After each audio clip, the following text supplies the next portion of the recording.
예, 오늘 전해드릴 말씀은 대림절 세 번째 주일을 맞이해서 구약성경 미가서 5장 2절부터 5장 2절의 말씀 가지고 예수님 베들레헴 탄생 예언과 의미라는 제목으로 말씀드리겠습니다. 대림절 이건 세 번째 주이기 때문에 오늘 그 예수님의 베들레헴 탄생 예언, 그 다음에 그 의미로서 예수님이 탄생하신 베들레헴이 오늘 현재의 모습이고요. 과거에는 그 인구 한 1000명 미만의 아주 조그만 도시였습니다. 지금 한 인구가 2만여 명 이상 된다고 합니다. 그리고는 예수님 베들레헴 그 탄생 교회고요. 그리고 교회 내부가 이렇게 되겠습니다. 그리고 그 베들레헴의 위치는 여기 보시면은 여기 베들레헴이 여기 빨간 표시란 거예요. 예루살렘은 요 경계선에 있습니다. 요 가자지구, 서안지구, 요거는 이제 웨스트뱅크라고 해서 이렇게 팔레스타인이 이렇게 동서로 이렇게 나누어 있습니다. 그래서 이것 때문에 지금 이제 하마스 그 전쟁 중이고 영토 분쟁 때문에요. 근데 이제 요거는 이렇게 보시면은 요 가자 지구와 서안 지구로 이렇게 나눠져 있는 거죠. 그래서 베들레헴은 사실은 여기 안쪽 이스라엘 땅이 아닙니다. 현재는 이스라엘 땅이 아니고, 물론 예루살렘은 이렇게 경계선에 놓여 있지만요. 헤브론이나 그 유명한 헤브론이나 베들레헴도 이미 이제 베들레헴 지역이 아니고요. 그래서 이 가자 지구와 서안 지구가 이렇게 웨스트뱅크에게 나눠져 있는데 지금 이제 이스라엘과 하마스 전쟁 중이라는 이제 그런 전쟁 중에 이렇게 놓여 있고요. 그래서 오늘은 그 예수님의 오시기 전에 이제 세 번째 이렇게 주를 맞이해서 첫 번째 주는 제가 그 예수님의 동정녀 탄생 이사야서 7장 그걸 가지고 제가 예언된 거를 말씀드렸고요. 또 두 번째 지난주에는 제가 이제 이렇게 요한복음 3장 16절 예수님이 이 땅에 보내신 하나님이 이 땅을 보내주신 예수님에 대해서 말씀드렸고요. 오늘은 제가 미가서 5장의 요 말씀 가지고 예수님 베들레헴 탄생 예언입니다. 첫 번째 주에도 제가 이사야 선지자 예수님 동정녀 탄생 예언을 말씀드린 거예요. 그래서 오늘은 베들레헴 탄생 예언. 그래서 그 예수님이 요 탄생하는 이것을 보면은 구약에 보면은 많은 그 예언이 되어 있습니다. 그래서 우리 기독교가 다른 종교하고 다른 거는 그냥 이렇게 예수님이 그냥 사람의 몸으로 이 땅에 어느 날 갑자기 오셔가지고 종교를 창시하고 그런 게 아닙니다. 이게 구약에 오랫동안 2000년 전부터 예수님 탄생하기 2000년 전부터 계속해서 예언이 되어 왔습니다. 창세기 때부터 창세기 인류가 시작되자마자 바로 그 이제 예언이 예수님 탄생 예언이 계속 되어 왔었고요. 그리고 이제 그것이 한두 군데 이렇게 되어 있는 것이 아니고 여러 군데에서 오늘은 제가 이 미가서에 있는 거예요.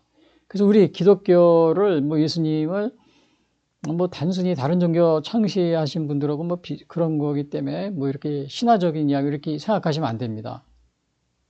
우리 예수님은 이미 탄생 자체도 오래전부터 이렇게 많은 곳에서 예언이 되고 그 예언대로 이 땅에 오셨다는 이 사실을 우리가 생각할 때 우리 기독교가 단순한 이렇게 다른 종교에서 말하는 그러한 그런 평범한 종교가 아니라는 사실을요. 그걸 제가 오늘 대림절에 제가 말씀드리려고 합니다. 그래서 요 미가서의 이걸 보면은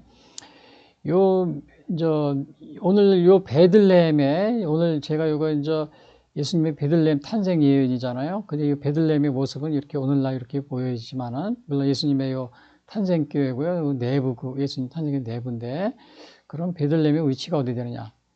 여기 빨간 표시되어 있죠. 베들레헴 예루살렘 밑에 있습니다. 그래서 여기는 가자지구 오늘날 그 이스라엘 하마스 전쟁이잖아요. 여기 가자지구입니다. 웨스트뱅크 이거는 서안지구 이거예요. 그래서 이 사실은 팔레스타인이 이렇게 둘로 나눠져 있어요. 근데 예루살렘은 경계선에 있고 베들레헴은 팔레스타인 가자지구 요 안쪽에 들어가 있습니다.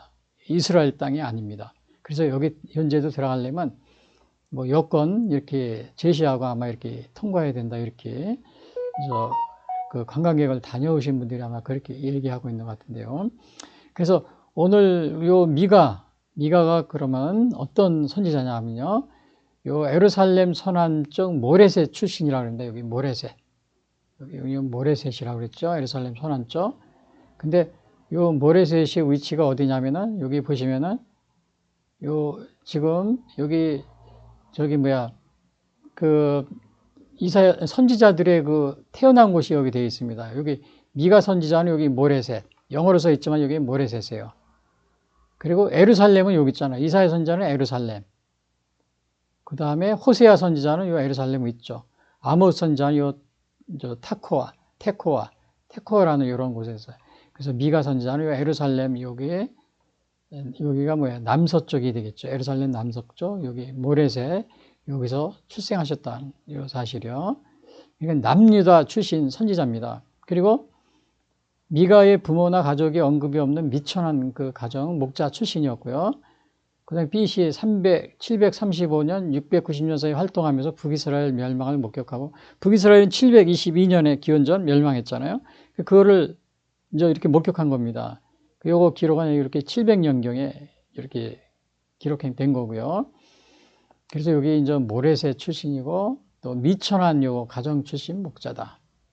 그래서 요 그 제사장 가문이나 아니면은 또 이렇게 뭐 왕족 계통 뭐 그쪽의 선지자가 아닙니다. 그래서 오늘 이제 이렇게 돼 있고요. 그럼 당시에 요 미가 선지자가 이렇게 예언 활동을 할 때 요 당시에 유다는 어떤 상황이었냐? 이거 보면은 죄악으로 인해서 버림받은 이런 상황이었습니다.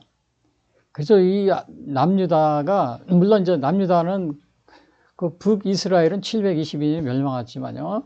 그 위에 뭐 한 150년 정도 더 있다 유다가 멸망했지. 이때 이미 이 당시에 그 남유다가 멸망하기 전에 또 북이스라엘이 멸망하기 아마 그 전부터도 이렇게 활동을 했을 겁니다. 바로 전에. 그리고 남유다가 멸망하기 전에 이렇게 이제 미 100여 년 전에 100년에 앞서서 거의 150년 앞서서 유다 그 당시에 유다가 굉장한 죄악으로 타락해 있었다는 걸 여기서 얘기해 주고 있어요. 그래서 미가서 3장 9절에 보면은 야곱 족속의 우두머리들과 이게 얼마나 타락했나 보세요. 이스라엘 족속의 통치자들 곧 여기 보면 야곱 족속의 우두머리라고 그랬어요. 그 다음에 이스라엘 족속의 통치자들, 정치 지도자들이죠. 뭐에 정의를 미워하고 정직한 것을 굽게 한다.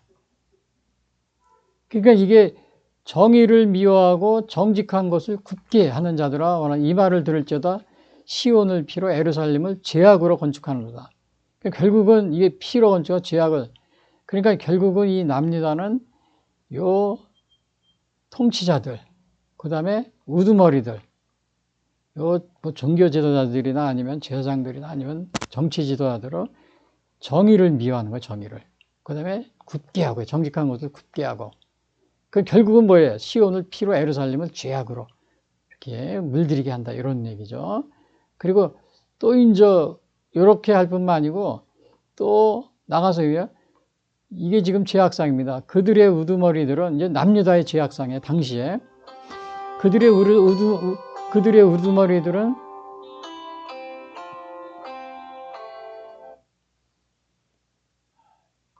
여기서 보면은 그들의 우두머리들은 뇌물을 정치 이거 지도자들입니다. 이거 뇌물을 위하여 이거 재판관들입니다. 제사장은 삭슬 위하여 교훈하고 선지자는 돈을 위하여 점을 치고 여호와를 의뢰하여 이르기를 여호와께서 우리 중에 계시지 아니하냐 재앙이 우리에게 임하지 아니하리라 하는도다.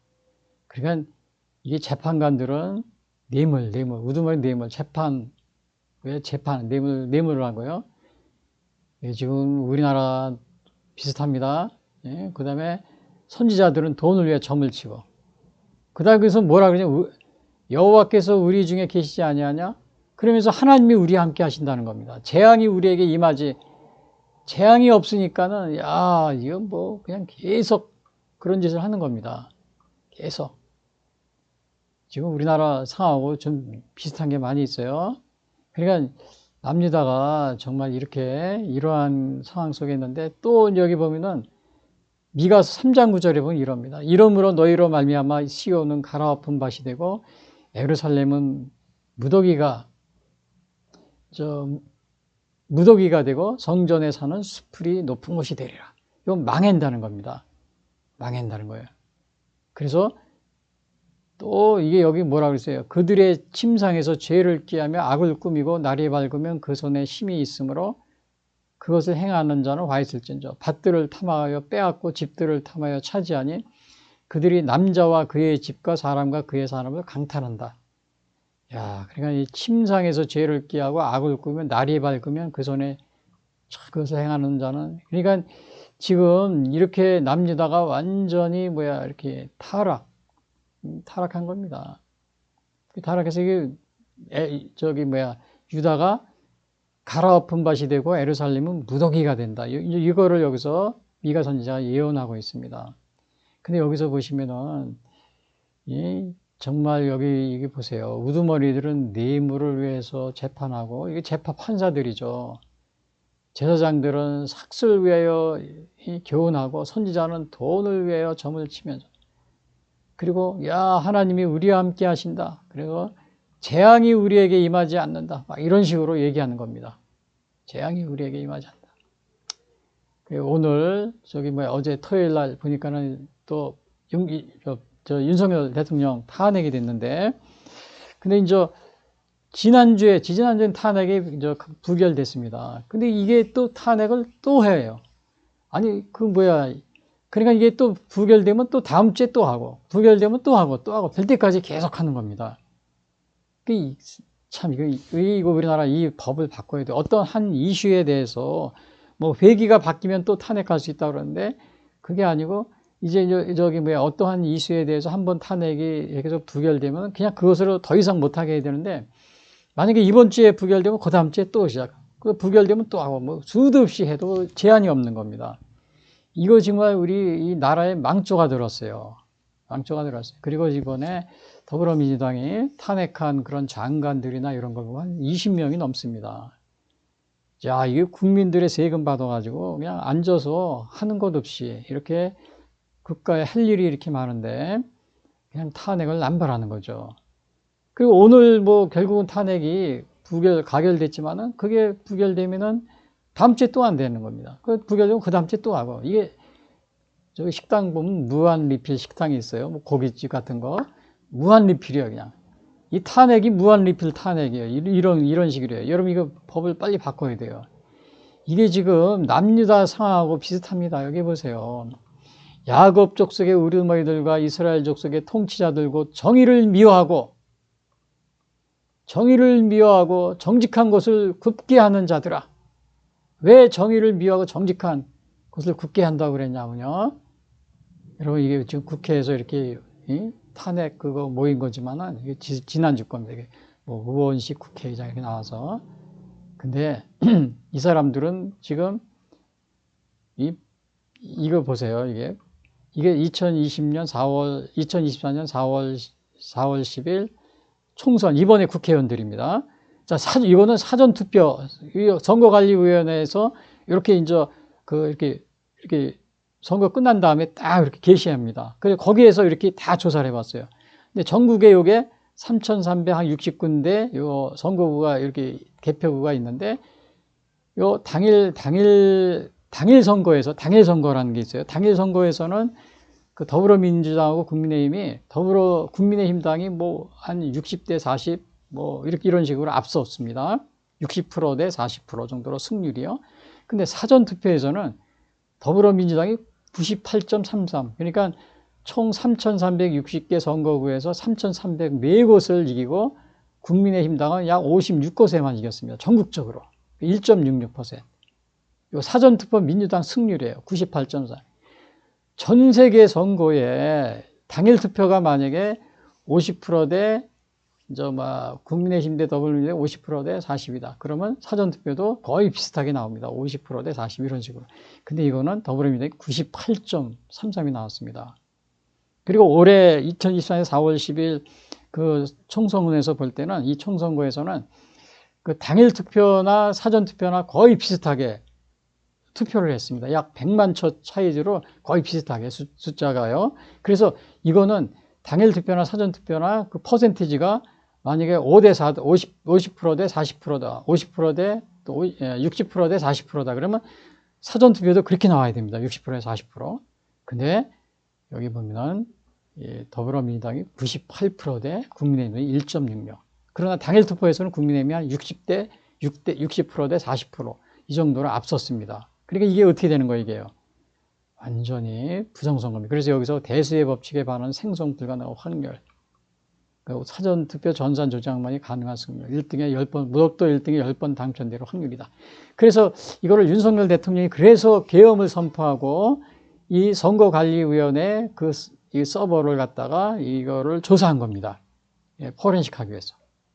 왜냐? 선거관리위원회를 그거를 감사하려고 해도 감사하면 이 더불어민주당이 본인들이 이거 들통나잖아요. 이거 부정선거라는 게. 그러니까는 감사위원장을 탄핵시키고 또 저 선거관리위원회 위원장 이거는 또 대법관들이 하는데요. 대법관 또 저 총무도 마찬가지로 사무총장. 그러면 이 사람들이 우리는 독립기관이야. 그리고 손도 못 대게 막 합니다. 손 대려고 그러면 더불어민주당이 막 나서가지고 막 이제 공격하고요.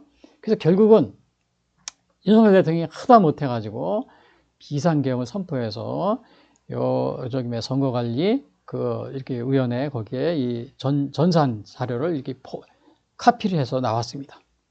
카피를 해서 나왔는데 이번에 여기 이제 이게 토요일 날 탄핵했는데 윤석열 대통령이 탄핵이 통과됐는데 어떻게 보면은 이게 뭐예요?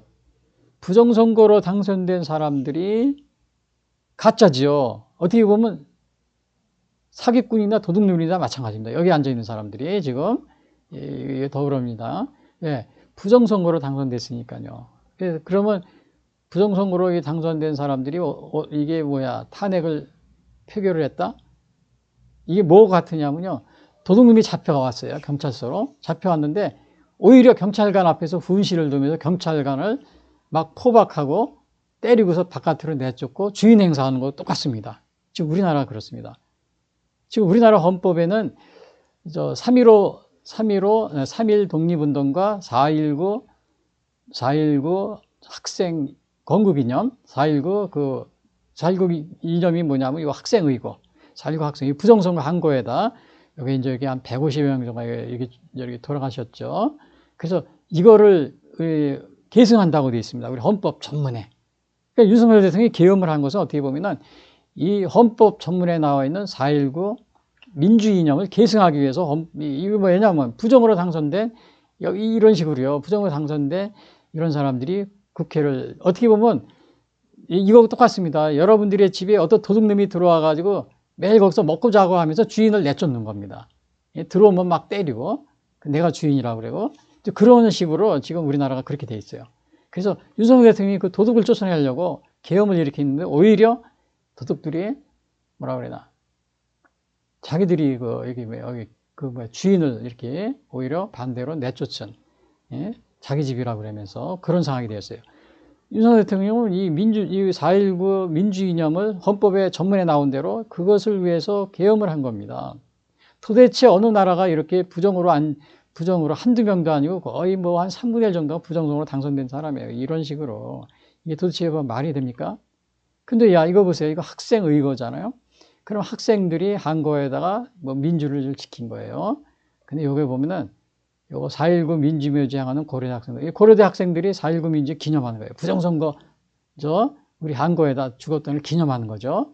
여기 써 있잖아요. 4.19 민주묘지 향하는 고려대 학생들. 그런데 지금요, 어제 이렇게 윤석열 대통령 탄핵할 때 보면 윤석열 탄핵하라 그래가지고 여기 학생들이 나와가지고 데모하는 거예요. 여기 뭐 내란죄 윤석열 탄핵하래요. 대학생 중에 시국선언. 그러면 이 사람들은 이게 뭐예요? 예? 이거 뭐야? 4.19 묘지 학생들은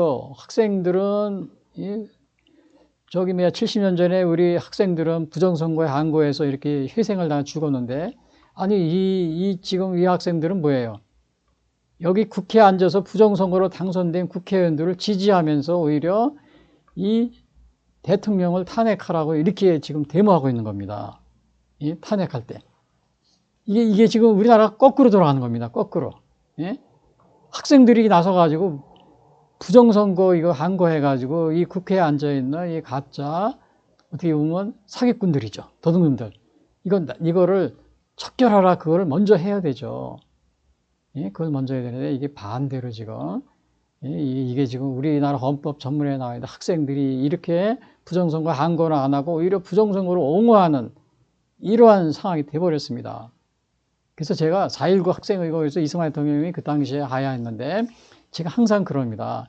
당시에 학생들이 이렇게 희생당한 거는 이렇게 데모하다 부정선거에 데모한 것은 당시에 그 언론이라든지 언론들이 학생들을 선동한 거 아닌가.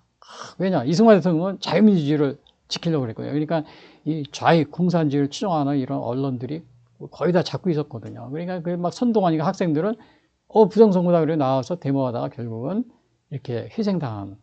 오늘날도 이걸 보면 똑같이 알 수 있습니다. TV와 언론에서 막 선동하니까 이 본질은 지금 모르는 겁니다. 본질은 모르고 이 부정으로 당선된 국회의원들을 막 응호하면서 대통령을 오히려 이거를 없애려는 대통령을 탄핵하려고 하는데 이렇게 막 이런 식으로 내란죄 윤석열 탄핵하라 이거 편말 들고 있는 거 보세요. 대학생 준이 시국선언 오직 탄핵. 이거 시국선언은 부정선거를 가짜 국회의원들은 물러나라 그래가지고 이 선배들의 이 부정선거에 항거한 선배들의 전통을 이어받아야 되는데 어떻게 된 게 반대로 됐습니다. 오늘날.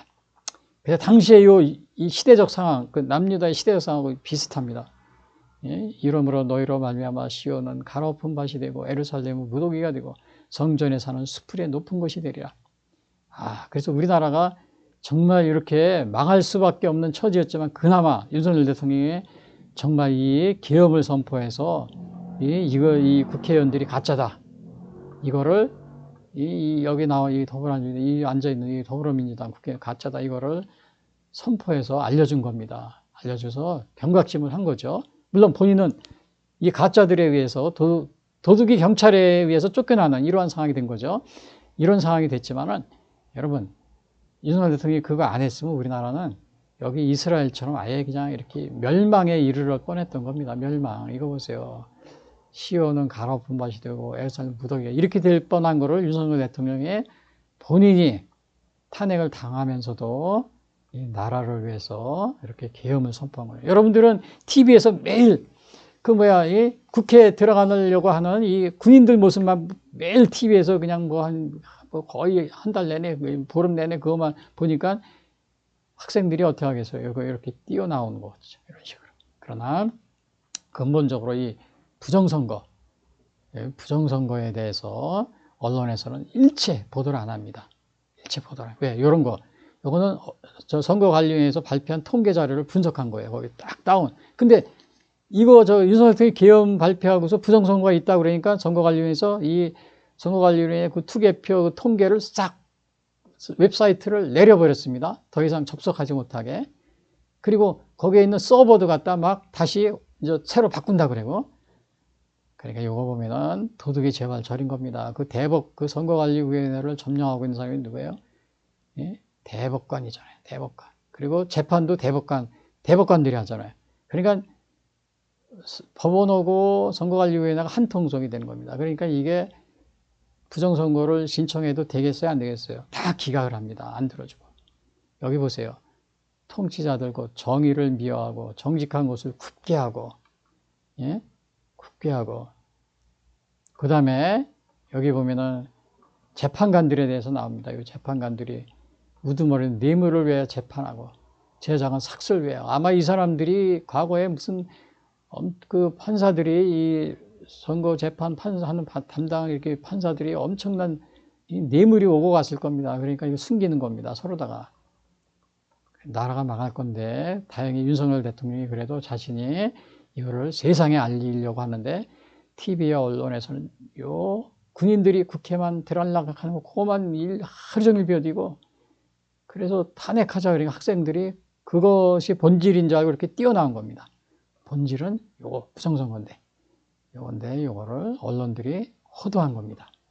그래서 지금 우리나라는 요 좌익계통의 요 언론들이 이게 TV 언론을 잡고 있기 때문에 국민을 이렇게 여론을 이렇게 한쪽으로 잘못된 방향으로 이끌어 가는데 아주 굉장히 굉장히 아주 그냥 이렇게 잘 이렇게 그런 데 아주 발달이 되어 있어요. 박근혜 대통령 때도 마찬가지였고요.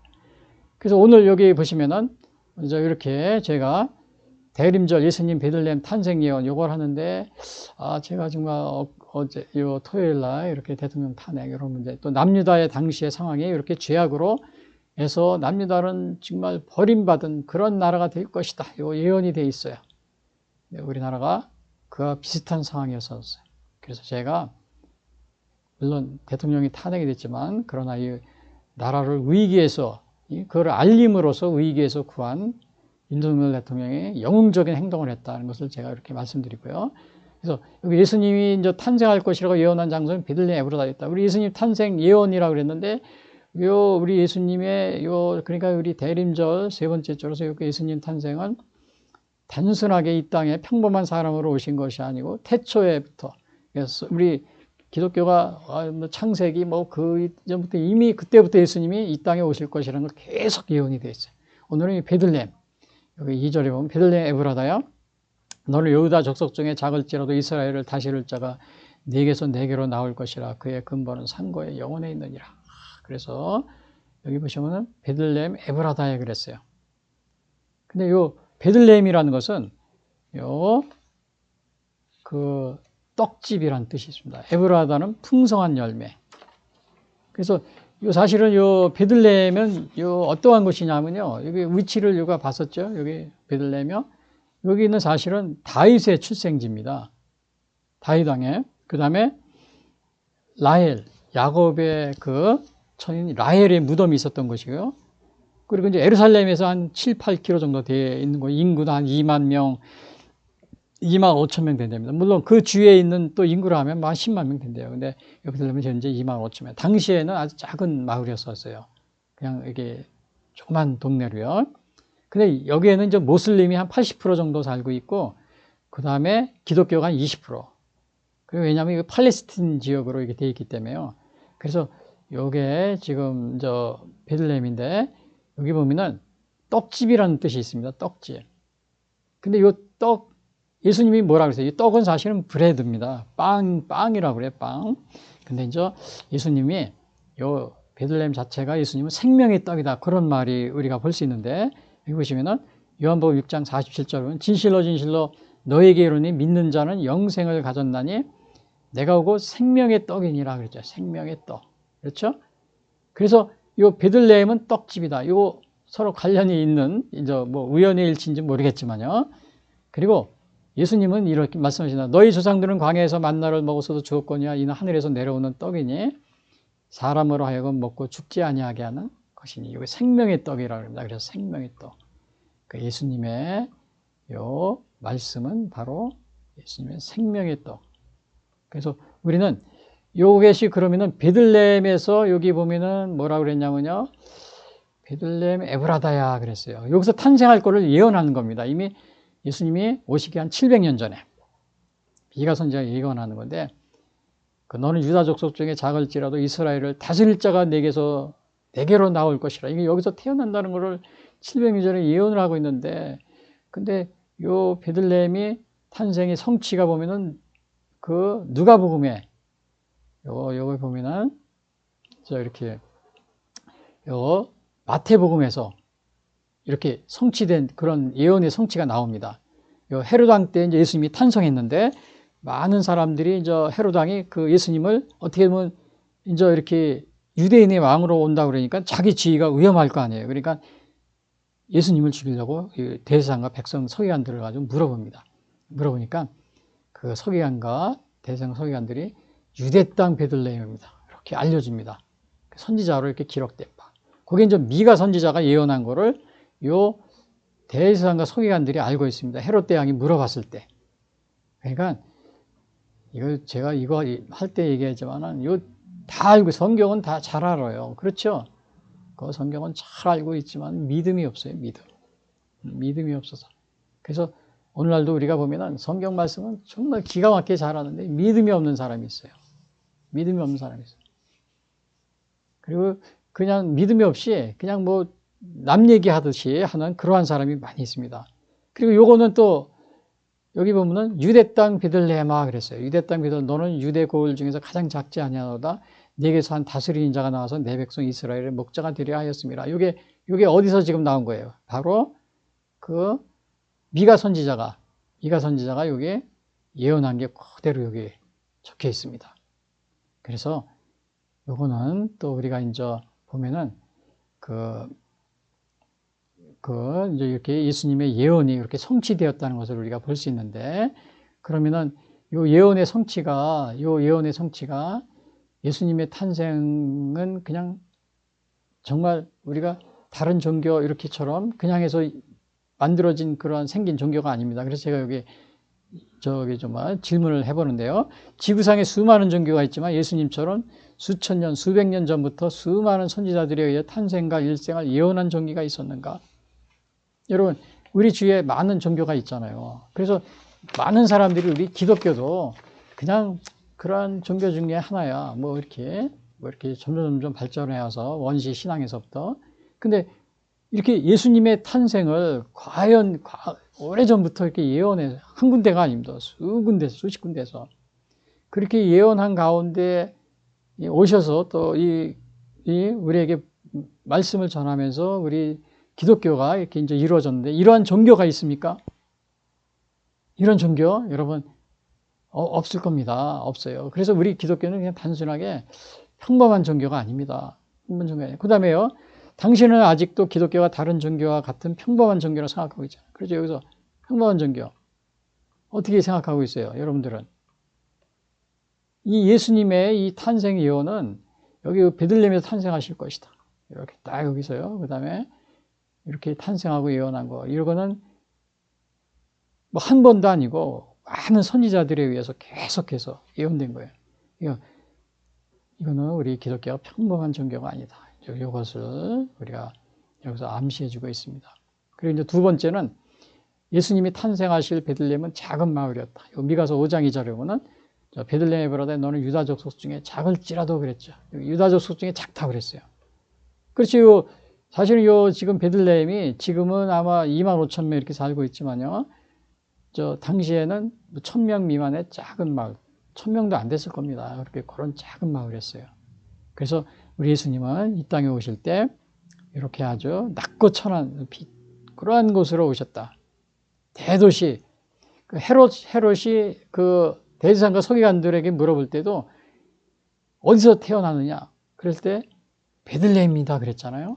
근데 사실은 이 다스릴 자라고 그러면 여기도 보면 다스릴 자라고 그랬잖아요. 여기 보시면 네게서 네게로 나올 거예요. 그 이스라엘을 다스릴 자. 그러니까 다스릴 자면은 최소한 화려한 궁전이나 좋은 집에서 이렇게 좋은 아주 큰 대도시나 이런 데 태어나야 되는데 그게 아니고 예수님은 작은 마을 베들레헴에 탄생하신 겁니다. 그래서 그거는 예수님의 이렇게 겸손을 상징한다.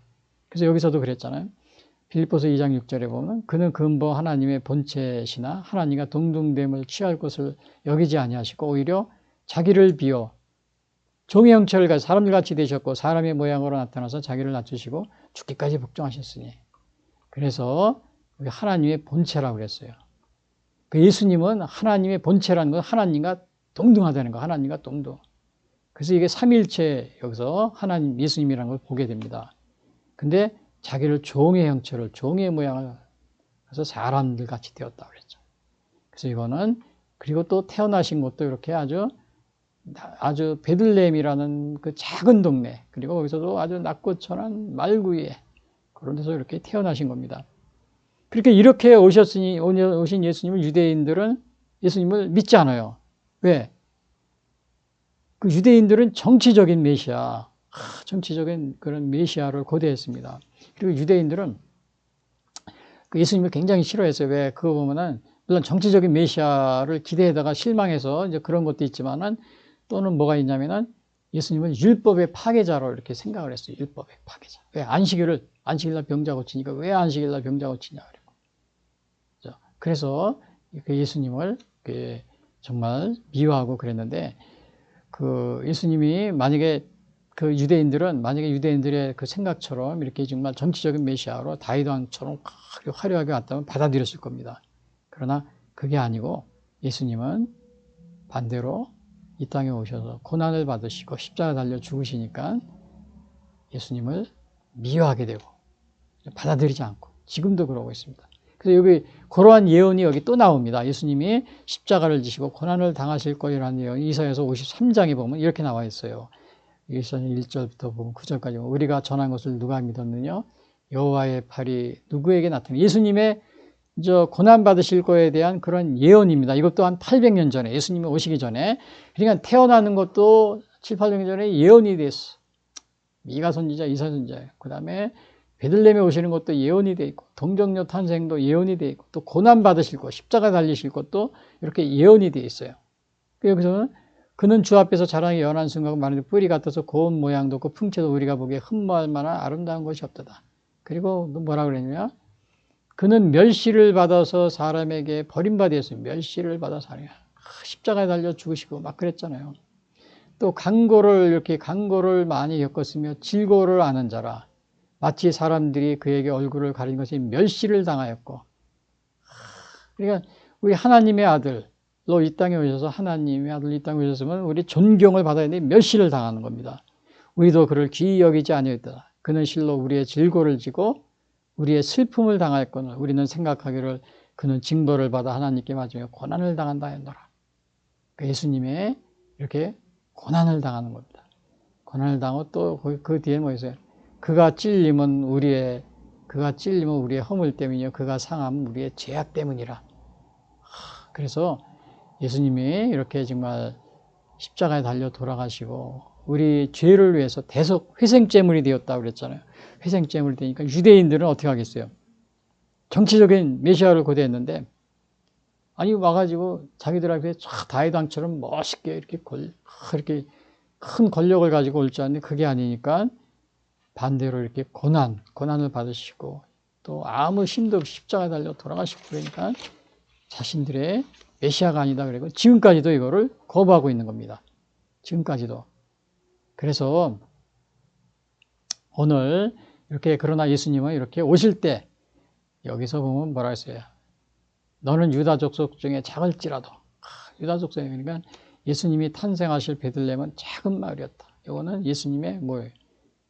탄생 자체도 겸손을 상징하는 겁니다. 그리고 오셔서 또 고난을 받으시고 멸시를 받고 그냥 우리의 질고를 지고 여기서 이렇게 많은 고난을 당하시고 징계를 받고 채찍에 맞고 그러니까 유대인들은 예수님을 영접하지 않고 오히려 예수님을 비난하고 아직도 예수님을 메시아로서 이렇게 생각하지 않고 있는 겁니다. 그러면 제가 하나 얘기 물어볼게요. 예수님을 본받아 겸손히 신앙생활을 하고 있는가? 우리 예수님은 이렇게 작은 마을에 오셨어요. 예수님이 탄생하신 베들레헴은 작은 마을이었다.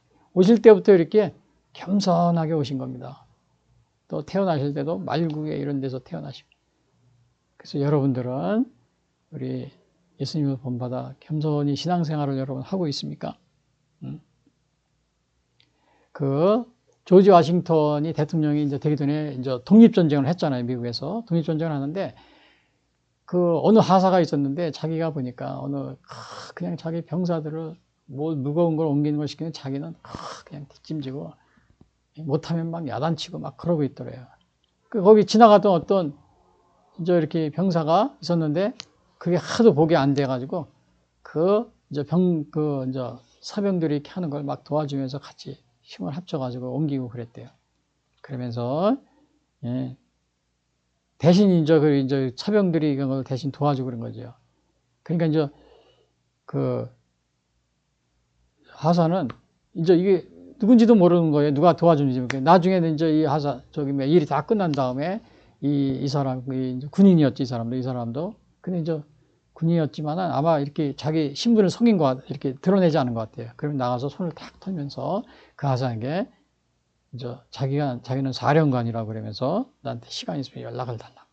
연락을 하라. 이런 식으로 하더라고요. 그러니까 사령관인지도 모르고 그 앞에서 막 병사들을 막 이렇게 정말 어떻게 보면은 교만하게 이렇게 서병들을 다스리고 있었던 거죠. 그래서 보다 못한 워싱턴이 자기가 직접 이렇게 하면서 나중에 자기는 사령관이다. 이렇게 하면서 갔다고 그럽니다. 그래서 우리도 항상 매사에 뭐 사령관이 왔는지 알았으면 하사가 어떻게 그렇겠어요? 막 그렇게 할 수 있었겠어요?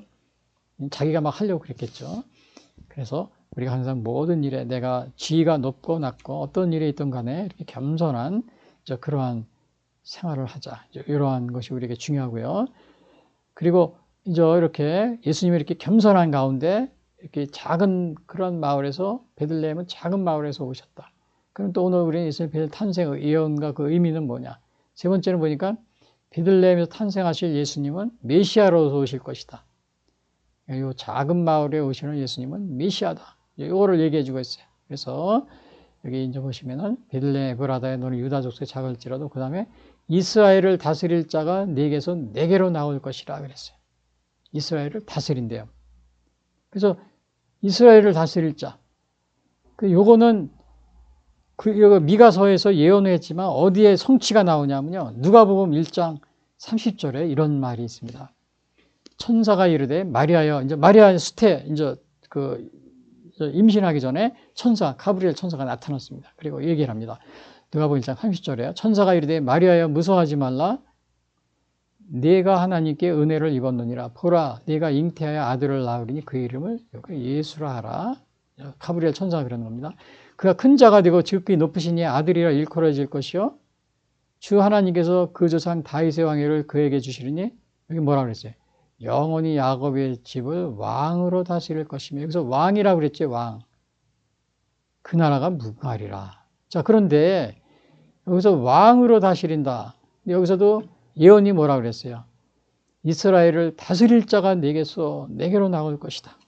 이렇게 했는데 그러면 예수님이 오시면 왕으로 오셔야 되는데 왜 앞에서도 여기 얘기했지만 이렇게 정말 고난의 종으로 십자가에 달려 돌아가시는 그렇게 왔느냐.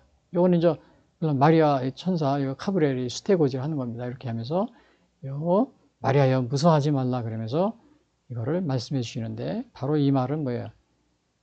미가 선지자의 예언이 여기서 그대로 또 전해집니다. 그러니까 700년 후에 예수님이 태어나시기 전에 이렇게 미리 전해져요. 근데 여기서 보시면은 우리가 이제 예수님이 여기서도 뭐라 그랬어요? 야곱의 집을 왕으로 다스린다 그랬잖아요. 근데 예수님은 와서 왕으로 다윗 왕처럼 다스리지 않았거든요. 그럼 이게 뭘 의미하겠어요? 여기서 왕으로 다신다는 것은 아마 여기서는 육체적이고 현세적인 그런 왕이 아니고 여기서는 우리 믿는 사람들을 포함하는 우리 이스라엘을 다스린다. 영적인 이스라엘. 오늘날 성도들을 의미하겠죠. 이거를 오늘날 교회의 머리를 예수님이라고 그랬잖아요. 여기서 영적인 이스라엘을 말해주고 있다. 우리가 이걸 볼 수가 있습니다. 그래서 여기 예수님의 다스리심은 영적 이스라엘을 다스리는 것을 의미한다. 왜냐? 여기서 왕으로 다스린다 그랬는데 야곱의 집. 또 이 예언도 뭐라 그랬어요? 이스라엘을 다스릴 자가 나온다 그랬어요. 근데 이것은 그러나 오신 거는 말구 위에 천하게 오시고 십자가 달려 죽으시는 왕으로 오신 게 아니잖아요. 어떻게 보면 육체적으로 보이게. 그러나 예수님은 우리 성도들의 영적인 이스라엘입니다. 이 성도들의 영적인 이스라엘의 그러한 다스리는 자, 그걸 의미하고 있다는 것을 여기서 보게 됩니다. 그래서 요한복음 18장 35절에 보면은 이런 말이 있어요. 예수께서 대답하시되 내 나라는 요거는 언제 얘기한 거냐면요. 예수님이 여기 빌라도 앞에서 여기 재판을 받습니다. 재판을 받는데 빌라도가 그럽니다. 내가 유대인이냐, 내 나라 사람과 대제사장들은 나를 내가 유대인이냐, 왕이냐 막 그럽니다. 그러니까 예수께서 대답하시되 내 나라는 이 세상에 속한 것이 아니니라. 만일 내 나라가 이 세상에 속한 것이었다면 내 종들이 싸워 나로 유대인들에게 넘겨지지 않게 하였으리라. 이제 내 나라는 여기에 속한 것이 아니니라. 그래서 이게 예수님의 다스린다. 요거는 바로 현세적이고 육체적인 그러한 이스라엘이 아니고 영적인 이스라엘. 여기 제가 써놨죠. 영적 이스라엘 다스림입니다. 이거는 오늘날 성도들을 말합니다. 꼭 이스라엘을 의미하는 것이 아니고 성도들을 이렇게 말하는. 그래서 이거는 바로 빌라도가 재판할 때 예수님이 이렇게 내 나라는 여기에 속한 것이 아니니라. 만약에 내 나라 여기에 속한 것은 내가 내 종들과 싸워서 내 여기를 내가 빼앗으려고 할 것이 아니야. 능히 빼앗을 수 있죠. 그러나 예수님은 내 나라 여기에 속한 것이 아니다. 이렇게 영적인 이스라엘을 다스리는 것을 여기서 얘기해 주고 있습니다. 그래서 여기서 보면은 빌라도가 재판할 때 보면 내가 이스라엘의 왕이냐? 뭐 사람들이 너를 이렇게 고소하는데 네가 무엇을 했느냐? 막 이렇게 막 물어봅니다. 이때. 그러니까 어떻게 보면은 이 빌라도고 이게 뭐야? 예수님이 간에 뭐야? 서로 말이 안 통하는 거예요. 동문서답이에요. 그러니까 빌라도는 예수님이 원하는 이렇게 영적인 이스라엘 왕 또 다스리는 거 이거를 얘기하지만 빌라도는 그거를 이해를 못하는 겁니다. 완전히 뭐야? 의사 서로 이렇게 저 생각하는 게 완전히 다른 겁니다. 오늘날도 보면은 이렇게 완전히 다르게 정말 소통이 안 되는 이러한 경우가 우리 주위에도 많이 있어요. 예를 들면은 저 공산주의자들과 자유민주주의 수호자들 간에 소통이 돼야 안 돼요. 정말 소통하기가 쉽지 않습니다. 자유민주주의들과 공산주의들 간에요. 그리고 또 이단에 속한 자들과 정통 기독교인들 서로에게 서로 통하지 않습니다. 정말 어려워요. 저도 다니면은 이단에 속한 이단 이제 전도하는 사람들을 여러 번 만나는데, 야, 그분들은 한번 거기에 빠지면 못 나오는 것 같아요. 못 나와. 그래서 지금 갈 때도 길에서 그냥 또 전도는 또 그렇게 열심히 합니다. 그래서 정말 제가 너무 안타까운데, 뭐 스스로 본인들을 뭐 재림 주라고 뭐 생각하지 않나, 자기들의 교주가. 또 뭐 예수님은 뭐 피조물이라고 오직 여호와만 이렇게 전한다고 그러면서 전하는 사람들. 여러 사람이 있는데 또 예수님은 이미 재림했는데 뭐 우리에게 와 계시다 막 이런 식으로 얘기하고요. 그래서 이게 정말 오늘 저 빌라도가 내가 이스라엘의 왕이냐는데 예수님이 서로 안 맞잖아요. 소통이 안 돼요. 오늘 이런 게 우리나라 우리 주위에도 많이 있습니다. 또 뭐 토요일 날은 뭐 탄핵 찬송과 탄핵 반대 또 저 찬성 집회 또 반대 집회 막 있었어요. 근데 이게 서로 소통이 안 되는 거예요. 서로 의사가 다릅니다. 생각하는 게. 왜냐? 탄핵을 찬성하는 측은 뭐 윤석열 대통령이 뭐 내란 뭐 국회를 침범했다 국민들은 총을 들이댔다 그러니까 탄핵해야 된다. 근데 반대로 윤석열 대통령 중에서는 이 여기에 앉아 있는 이 국회의원들이 더불어민주당 국회의원들이 부정선거로 인해 가지고 가짜 국회의원이라. 사실 가짜 국회의원입니다. 여러분 이거는 여기 보시면은 제가 앞에서도 얘기했지만 더 뭐 길게 얘기 안 했지만 어떻게 사전 투표에서 당일 투표에는 만약에 저 40대 60으로 국민의 힘이 이제 앞선 것 같아요. 근데 사전 투표에서는 더불어민주당이 98대 1.66으로 전국적으로요. 3,304대 56으로 98대 1.66으로 이렇게 이긴 거예요. 이거는 통계 저기에서 불가능한 숫자입니다. 그러니까 완전히 여기 앉아 있는 사람들이 다 거의 아마 한 3분의 1 정도가 가짜입니다. 근데 지금 우리나라는 이 가짜들에 의해서 진짜가 쫓겨나는 이러한 상황이 벌어진 거예요. 윤석열 대통령이 이게 부정선거가 뭐 한두 번 된 게 아니고 오랫동안 이렇게 계속되어 왔습니다. 뭐, 2000년도에 이제 전자개표가 도입되고, 그 다음에 2010년 사전선거가 시작된 이래 계속 거의 뭐 10번 정도에 걸쳐서요. 그 점점 발전하다가 이제는 뭐 그냥 두려워하지도 않고 막 하는 겁니다. 완전히 자리를 잡았어요. 이게. 이렇게 가다가 아까 남유다 제가 재학생 얘기했죠. 그냥 나라가 망한다고. 저도 그거를 예언했어요. 나라가 망할 거로. 근데 다행히 윤석열 대통령이 계엄을 발표하면서 이게 가짜 국회의원들. 선거관리위원회 계엄 발표하면서 국회도 왔었지만은 국회에 온 거는 뭐 그냥 이렇게 폼만 잡은 겁니다. 실제로는 어디에요? 선거관리위원회. 거기 선거관리 전산 서버를 갖다 다 이렇게 뭐라 그러나 검사한 거죠. 그래서 그거 아마 지금 포렌식 중일 겁니다. 근데 이제 탄핵이 됐으니까 이게 앞으로 어떻게 될지 알 수 없는데 지금 완전히 이게 우리나라는 반대로. 윤석열 대통령은 우리나라 이게 제가 앞에서도 또 말씀드리지만 우리나라 헌법 전문에 보면 3.1운동과 4.19 민주 이념을 계승하고 이렇게 나와요. 4.19 민주 이념이 뭐야? 부정선거 한 겁니다.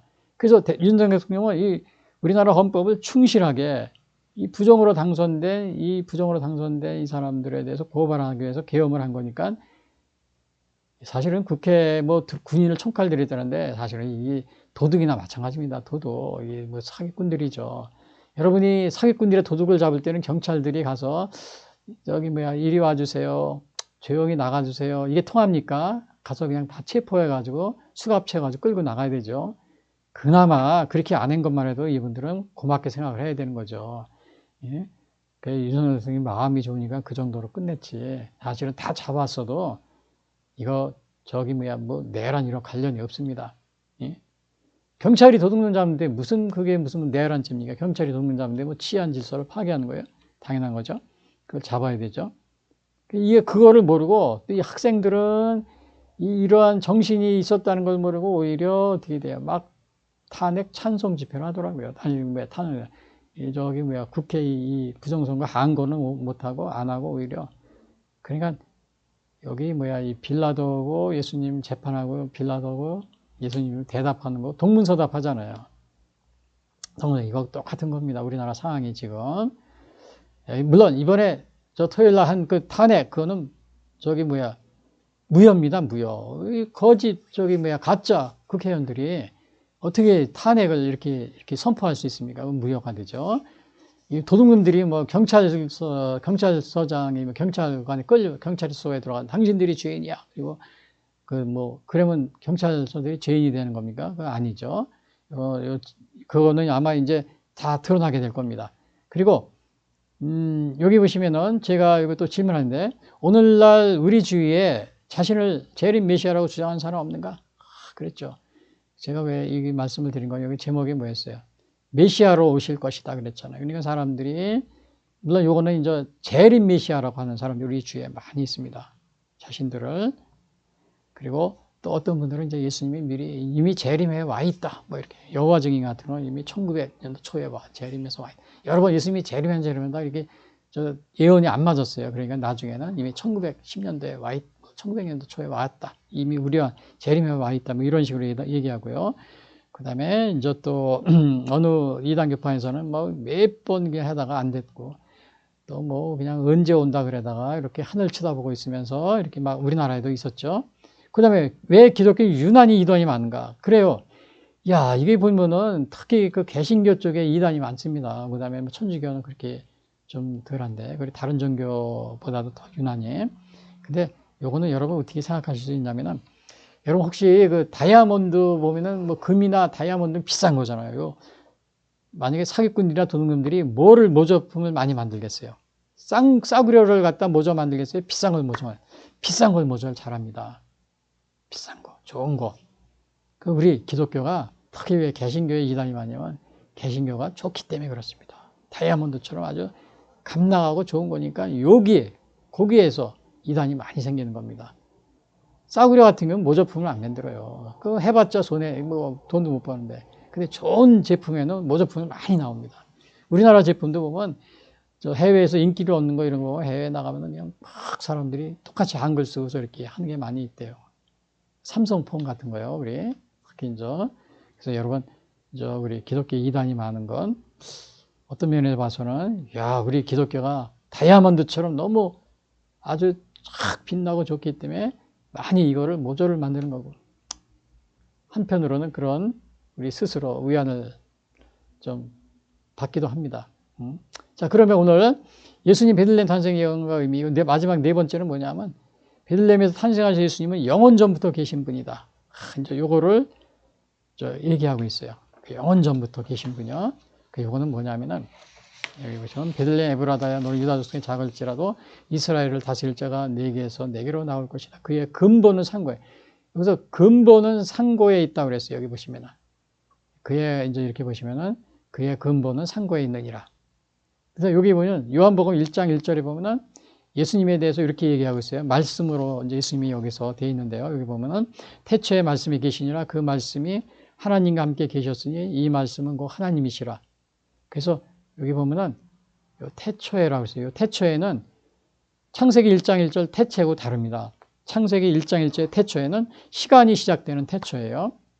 천지 만물을 지우는. 근데 여기에 태초는 아르케라고 그래가지고 영원전의 시간, 영원부터 시작되는 시간을 말해요. 영원의 시간을 의미합니다. 그래서 여기서 영원전에 이미 말씀이 계셨다. 예수님을 좀 말씀으로 이렇게 여기서 보고 있는데 요 예수님이 바로 영원 전부터 계신 요 말씀이 그 하나님이라 그랬잖아요. 그래서 요 예수님은 하나님과 동등하신 분이다. 요거를 또 예수님은 만물을 여기서 만물을 지으셨다. 예수님이 피조물이면 만물을 지을 수가 있어요? 창조할 수가 없죠. 예수님은 이렇게 만물을 지으시는 요 하나님과 동등하신 요 삼위일체 하나님이라는 것을 여기서 또 이렇게 암시해 주고 있습니다. 그래서 영원 전부터 계셨다는 것은 또 이제 예수님 자신이 또 이렇게 거기에 대해서 이렇게 하니까 그 당시에 바리새인과 사두개인 유대인들이 막 예수님에게 따집니다. 당신이 뭐 영원 전부터 있었다고? 무슨 말이야? 우리가 아는데 당신은 요셉의 아들이잖아.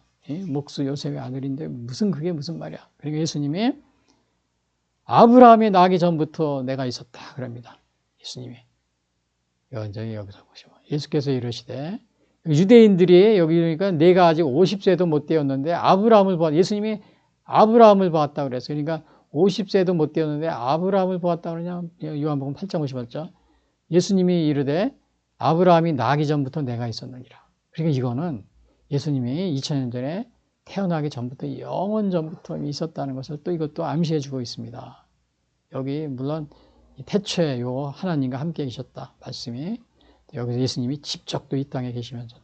근데 바리새인들은 이거를 이해를 못하는 겁니다. 유대인들은. 그러니까 내가 아직도 50세도 못 되었는데 무슨 말이야 50세도. 아브라함을 봤느냐? 아브라함 2000년 전 사람이잖아요.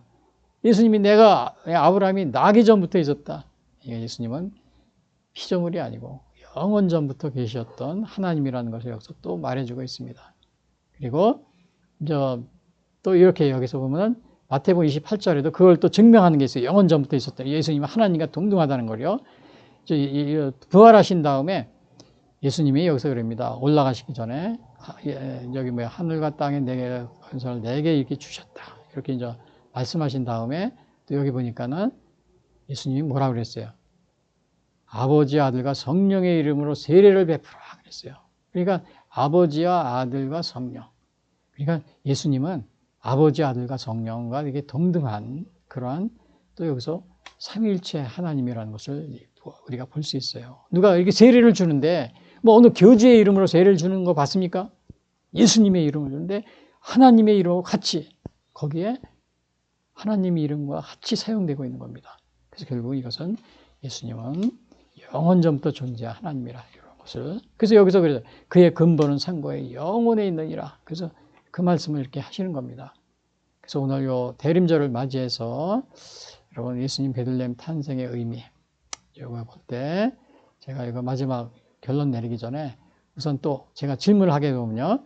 여러분 아직도 삼위일체를 부정하는 그러한 이단, 그런 이단에 여러분 속하고 집착하고 있지 않습니까? 이게 아주 굉장히 많이 있어요. 물론 성경에는 삼위일체란 말이 안 나와요. 성경이 분명히 이렇게 오늘 미가 선지자 예언에서도 영원이라는 말을 쓰잖아요. 영원. 그의 근본은 상고에 영원에 있다.